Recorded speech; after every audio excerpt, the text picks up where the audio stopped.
श्रद्धालु सेठ जी किसी महानगर में रहते थे। उनके गुरु जी ऋषिकेश से भी ऊपर हिमालय में, केदारनाथ से भी ऊपर उधर कोई उत्सव था, श्रीमद् भागवत की कथा रही हो या कोई और आयोजन रहा हो, तो गुरु जी को बुलाया। गुरु जी बोले जून का महीना है, ऐसे में तो हिमालय में ही रहने दे। नहीं गुरु जी आप कृपा करो, पधारो। गुरु जी आए। शिष्य ने सोचा संपन्न श्रद्धालु, श्रद्धा की संपत्ति और वैसी भी संपत्ति। गुरुजी आए, गुरुजी को कष्ट ना हो इसलिए गुरुजी बोले कहां ठहरे, बहुत गर्मी, हम तो हिमालय से आए। बोला ठहरो गुरुजी। उसने कहा, सेठ बोले कमरा धुलवाओ। सेठ जी ने कहा कमरा धुलवाओ। कमरा धुलवा दिया गया। पानी भरवाओ। गुरुजी बोले बस नहीं नहीं महाराज आप थोड़ा ठहरो। पानी भरवा दिया, मेज रखवा दी, बर्फ की सिल्लियां रखवा दी, बीच में गुरुजी का तखत, ऊपर पंखा। गुरुजी बोले वाह वाह क्या बात है, सेवा तो ऐसी है, बहुत तुम्हारी बड़ी श्रद्धा सराहनीय है। श्रद्धा के अनुसार तुमने द्रव्य का सदुपयोग किया और तुमको बहुत बहुत आशीर्वाद। सेठ जी का मुनि था, वो भी बड़ा अभिभूत था कि देखो गुरु जी की सेवा ऐसे करनी चाहिए। लेकिन सोचा मैं तो गरीब हूं, पैसा नहीं है मेरे पास। लेकिन उसने मन ही मन निश्चय किया कि मैं लाख गरीब सही, लेकिन चाहे कर्ज हो जाए पर मेरे गुरु जी आएंगे तो मैं भी ऐसी ही सेवा करूंगा। भाव तो अच्छा था पर समझ ठीक नहीं थी, गड़बड़ी हो गई। सेठ जी के गुरु जी आए थे जून में, मुनीम के गुरु जी आए जनवरी में।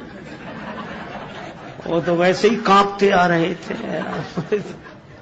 गुरु जी बोले कहां ठहरे? चेला बोला थोड़ा कमरा धुलवाओ।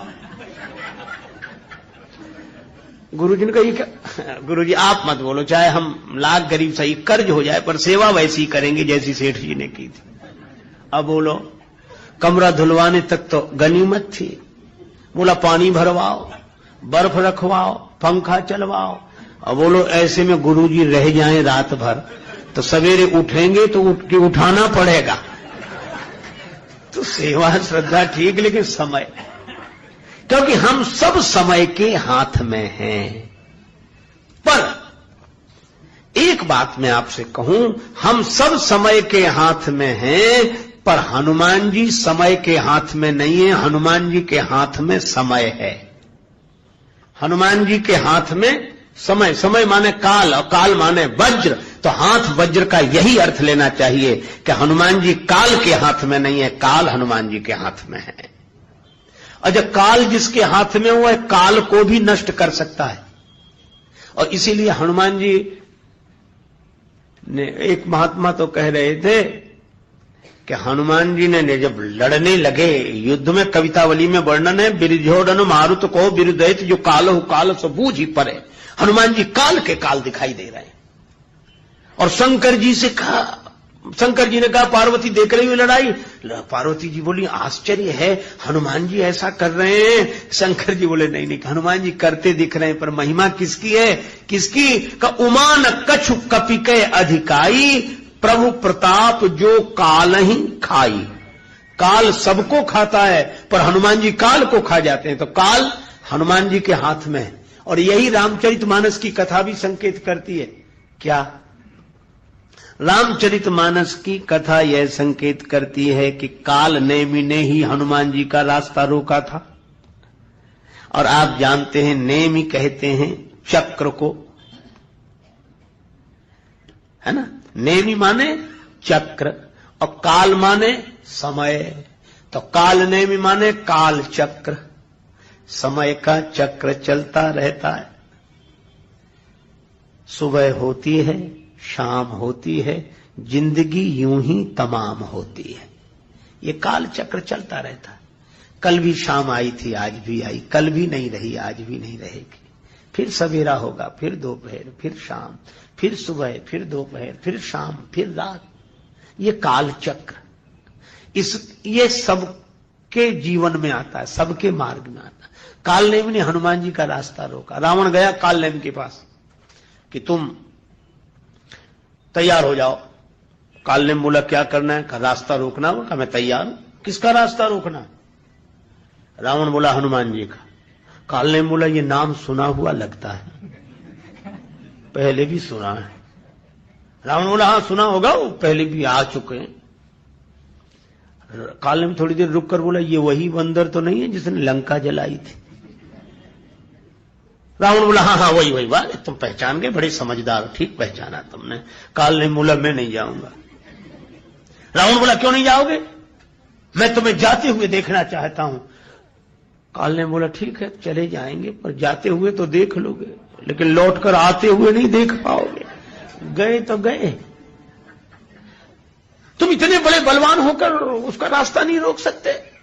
काल ने कहा एक बात बताओ, जिस दिन उस बंदर ने लंका जलाई थी आप कहीं बाहर गांव गए थे? लंका में नहीं थे, आप रोक सके रास्ता? तुम अपने गांव में घर में नहीं रोक सके उसका रास्ता, और हम जंगल में उसका रास्ता रोक लेंगे? देखत तुम्हें नगर जही जा रहा, तास पंथ को रोक नहीं पा रहा, कौन रोक सकता है?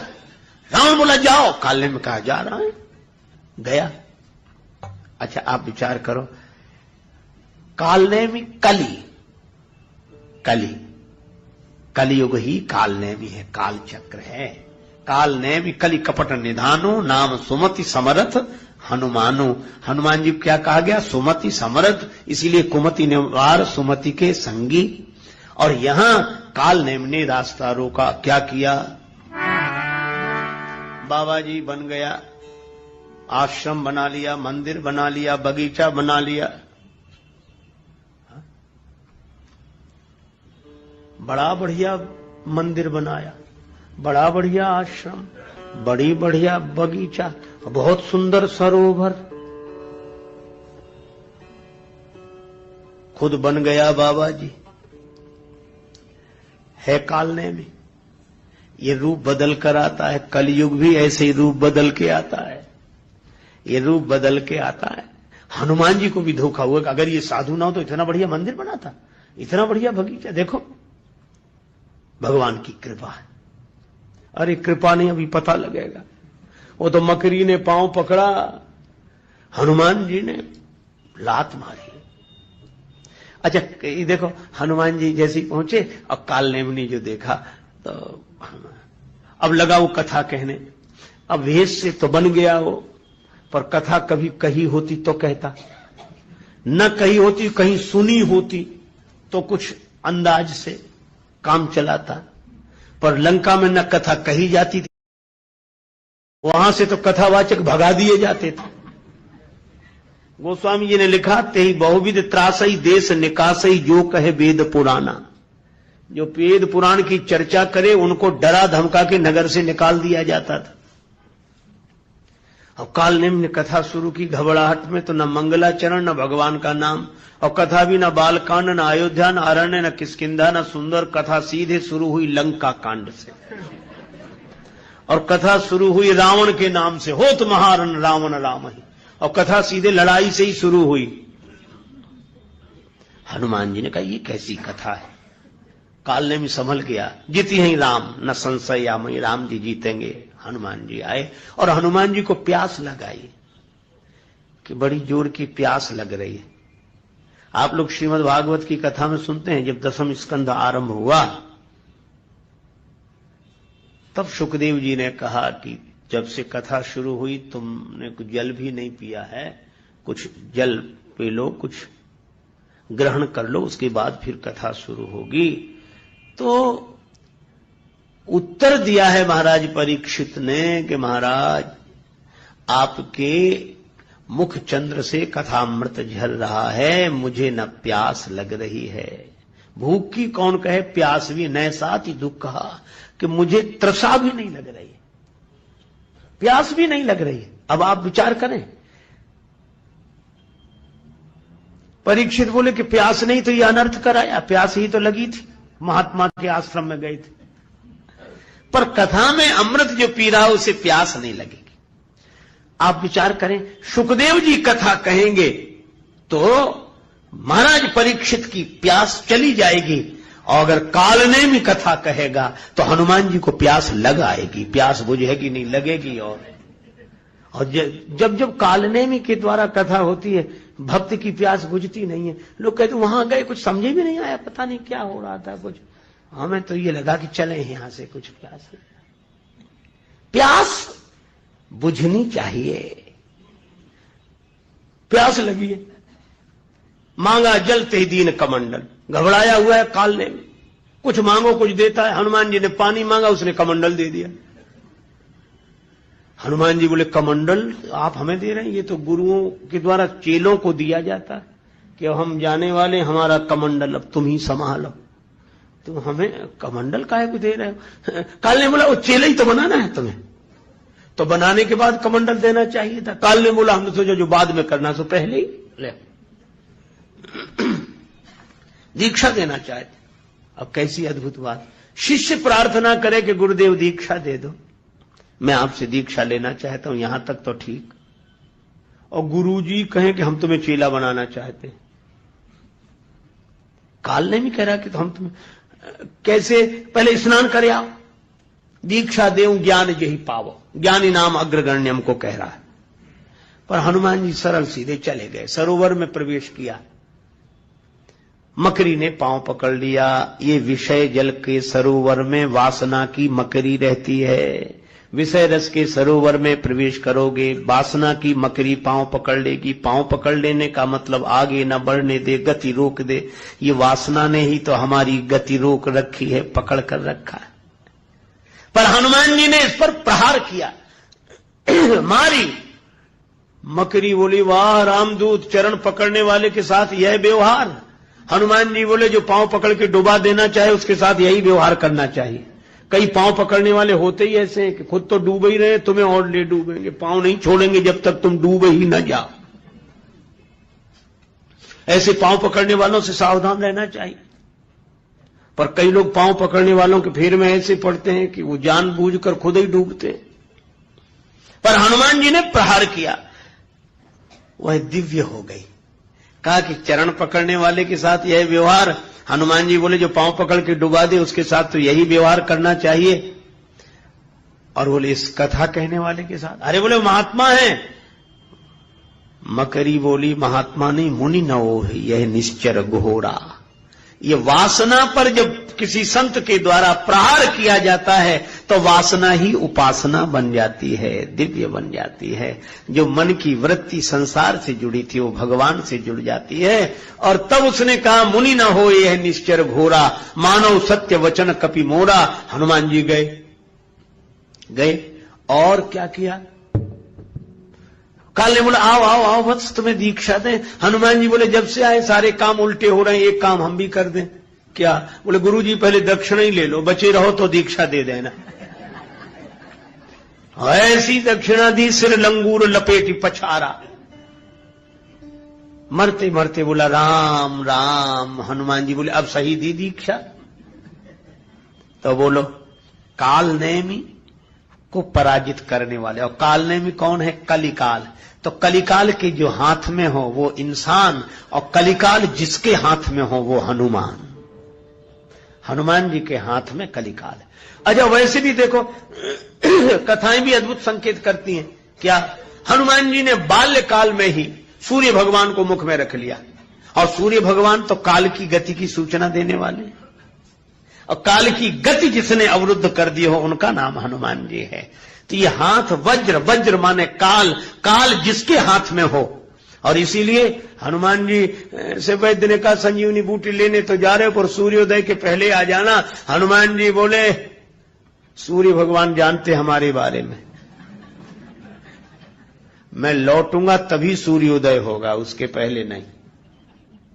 और उसके पहले उगेंगे तो मैं सवेरा होने ही नहीं दूंगा। तो हनुमान जी के हाथ में काल है। अच्छा अब इससे अर्थ क्या हुआ? हाथ वज्र और ध्वजा विराजे।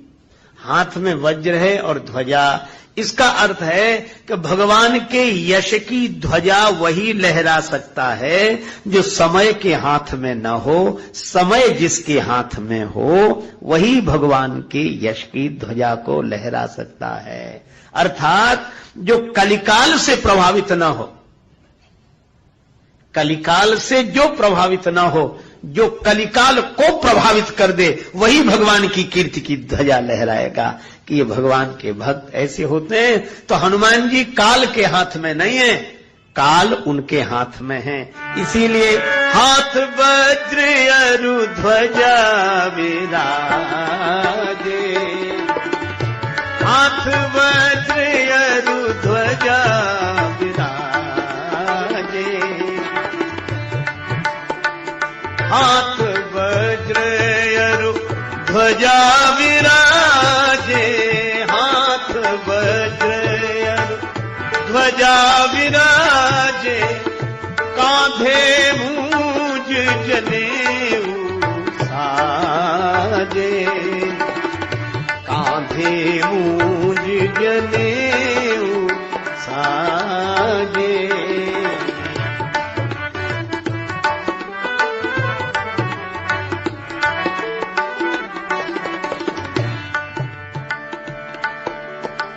कांधे मूंज जनेऊ साजे, कांधे मूंज जनेऊ साजे।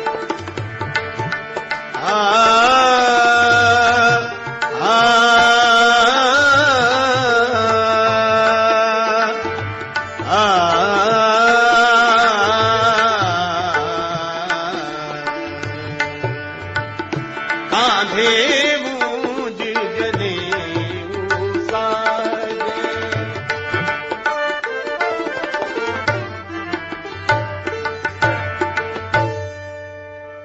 कांधे मूंज जनेऊ साजे। श्री हनुमान जी कांधे पर यज्ञोपवीत मूंज मेखला ब्रह्मचारी का रूप है। श्री हनुमान जी आजन्म बाल ब्रह्मचारी हैं, इसीलिए मेखला का वर्णन है। मूंज की मेखला यज्ञोपवीत धारण करते, कांधे मूंज जनेऊ साजे। लेकिन आपको मैं एक बात बताऊं, रामचरितमानस में विशेष रूप से दो ब्रह्मचारियों का वर्णन है। एक तो श्री हनुमान जी आजन्म बाल ब्रह्मचारी हैं, और एक दूसरे ब्रह्मचारी हैं परशुराम जी। हाँ? लेकिन दोनों में एक अंतर है। क्या? हनुमान जी को कभी यह याद नहीं रहती कि हम ब्रह्मचारी हैं, और परशुराम जी के साथ दूसरी कठिनाई, वे कभी भूलते नहीं है कि हम ब्रह्मचारी हैं। इसलिए जहां जाते वहां यही कहते हैं, बाल ब्रह्मचारी अति कोही, विश्व विदित क्षत्रिय कुलद्रोही। मैं बाल ब्रह्मचारी हूं, मैं ब्रह्मचारी हूं, मैं ब्रह्मचारी हूं। भगवान सामने खड़े, भगवान के सामने। अच्छा देखो विडंबना क्या है, अभिमान से हनुमान परशुराम जी बोल रहे हैं, लेकिन अंतर क्या है? क्या बोले? मैं ब्रह्मचारी हूं, मैं ब्रह्मचारी हूं, यह तो दिखाई दे रहा है, पर सामने ब्रह्म खड़े हैं वो नहीं दिखाई दे रहे हैं। अरे आप तो ब्रह्मचारी हो, पर सामने तो राम ब्रह्म व्यापक जग जाना, ब्रह्म सामने ही खड़े हैं श्री राम जी, पर ब्रह्मचारी। और लक्ष्मण जी परवाह नहीं करते, और बोले क्या? बोले चितय परस की ओरा, 63 सुने स्वभाव न मोरा। फरसे की तरफ देखा, देखो तूने मेरा स्वभाव नहीं सुना है। फरसे की तरफ क्यों देख रहे थे? ताकि लक्ष्मण जी भी उधर देखें। कुछ लोगों की आदत होती, जिधर दिखाना चाहते हैं तो बात करेंगे, सामने वाले से देखेंगे उधर, ताकि वो भी उधर देखे। एक आदमी को सोने की अंगूठी मिल गई, क्षुद्र प्रकृति का आदमी था, पहली बार सोने की कीमती अंगूठी मिली। सो जिससे भी बात करता था वो अंगूठी आगे करके, और भाई साहब क्या हाल है? और ठीक है, बहुत दिन में मिले, बहुत बड़े। लोग कहते अजीब आदमी है। अरे मुझे बोली उंगली ऐसे ऐसे करने का क्या क्या मतलब? देख लें लोग की बात। ऐसे गया मिठाई की दुकान पर, पंडित जी की दुकान थी मिठाई की, वो अपना चादर ओढ़े, ब्राह्मण देवता बैठे थे, और पंडित जी आओ भैया ये मिठाई कैसे? अब उसने ये लड्डू क्या भाव दिए, ये जलेबी कैसे, ये सब मिठाई पर ऐसे ऐसे करे, अंगूठी दी है ऐसे। ब्राह्मण देवता गंभीरता से सुन रहे, समझ गए। तो वो तो इतनी सी अंगूठी सोने की उंगली में पहने था, और वो इतना बड़ा सोने का बाजूबंद बांधे थे पंडित जी, यहां चादर ओढ़े बैठे थे। तो जैसे ये मिठाई कैसे, ये मिठाई कैसे, तो पंडित जी ने ऐसे चादर हटाया और अपना हाथ ऐसे किया, बोले सब एक ही भाव हैं, कोई भी ले जाओ, सब एक ही, ताकि वो भी देखे।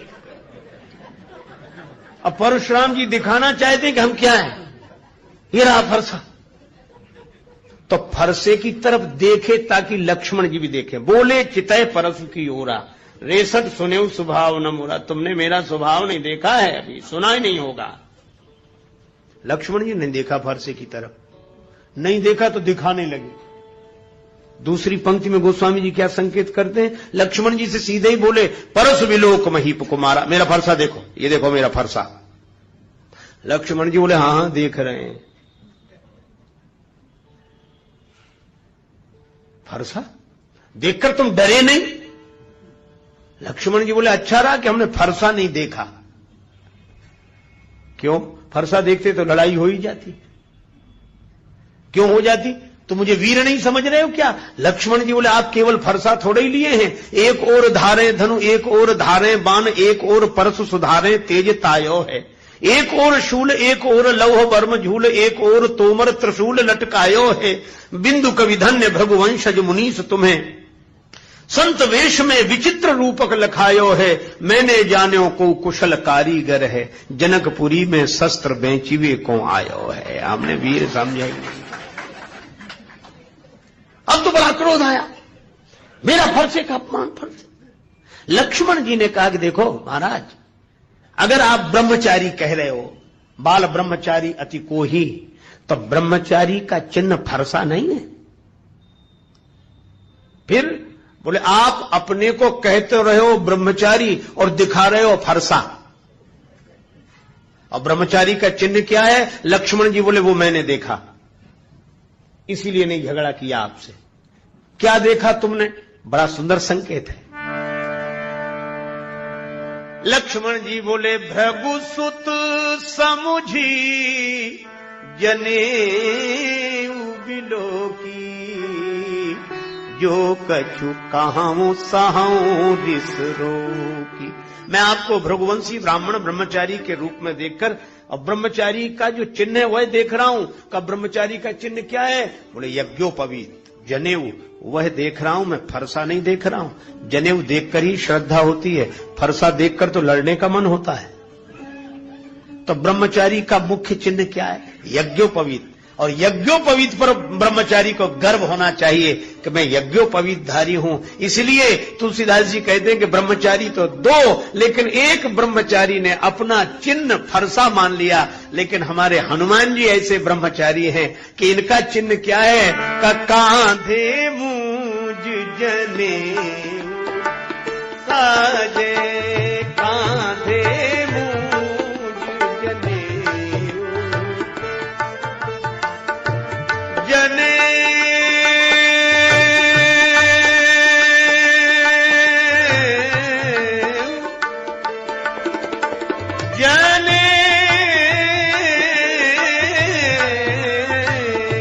कांधे गूंज जने साजे, कांधे गूंज जने साजे जने साजे जने साजे। हनुमान जी सच्चे ब्रह्मचारी हैं। क्यों? क्योंकि हनुमान परशुराम जी ब्रह्मचारी होने का अभिमान रखते हैं। मैं गलत सही नहीं कह रहा हूं, किसी की निंदा करना मेरा उद्देश्य नहीं है, आपको भटकाना भी मेरा उद्देश्य नहीं है। पर मैं यह कहता हूं कि परशुराम जी भगवान हैं, हनुमान जी तो भक्त ही हैं, पर परशुराम जी तो भगवान के अवतार हैं। पर यह लीला है, लीला को बार बार ऐसे समझना चाहिए जैसे मां किसी बच्चे को चलना सिखाती है तो उसकी उंगली पकड़कर पीछे पीछे चलती है, कहती बेटा आ, सीधा बढ़ा, सीधा सीधा आगे आ जा। बच्चे से कहती सीधा चलो, मां उल्टा चल रही, तो क्या मां को सीधा चलना नहीं आता है? आता है, लेकिन वह उल्टा चलने की लीला इसलिए करती है ताकि उसका बालक सीधा चलना सीख जाए। तो परशुराम जी जैसे अवतार कोटि के महापुरुषों में अगर यह अभिमान का उल्टा चलना दिखाई दे तो ये उनका दोष नहीं मानना चाहिए। होश में रहकर वे तो भगवान हैं ऐसा जानकर वे तो केवल इसलिए उल्टा चलने की लीला कर रहे हैं ताकि हम लोग सीधा चलना सीख जाएं। इतनी ही प्रेरणा लेनी चाहिए। तो परशुराम जी ब्रह्मचारी हैं पर वे अभिमान को भीतर रखते हैं, और हनुमान जी ऐसे ब्रह्मचारी हैं कि वे भगवान को भीतर रखते हैं। वे भगवान को भीतर रखते हैं। अच्छा, एक बात है, हनुमान जी ब्रह्मचारी हैं पर उन्हें ब्रह्मचारी होने का न भान है न गुमान है। क्यों नहीं है? आज हम आपसे पूछते हैं, छोटा सा बच्चा 5-7 साल का ब्रह्मचारी है कि नहीं है? लेकिन छोटे से बच्चे से कोई कहता आइए ब्रह्मचारी जी, और अगर कहो तो उसे कैसा अटपटा लगेगा। बालक कहेगा कि मां मैं तुम्हें जानता हूं, मैं नहीं जानता कि ब्रह्मचारी क्या होता है वो, लेकिन वह जानता नहीं कि ब्रह्मचारी क्या है, वह तो बालक है। और इसीलिए हनुमान जी और बच्चे का ब्रह्मचर्य सच्चा ब्रह्मचर्य है, क्योंकि वह यह नहीं जानता कि ब्रह्मचर्य होता क्या है। तो ब्रह्मचारी तो है पर उसे ब्रह्मचारी होने का न भान है न अभिमान है। क्यों? वह बालक है। हनुमान जी ब्रह्मचारी हैं, सच्चे ब्रह्मचारी हैं, पर उन्हें अपने ब्रह्मचारी होने का ना भान ना अभिमान। कहा क्यों?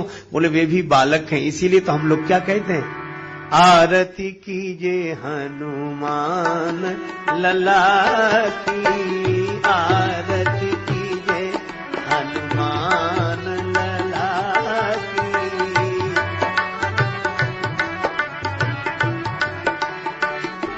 दुष्ट दलन रघुनाथ कला की, आरती कीजे हनुमान लला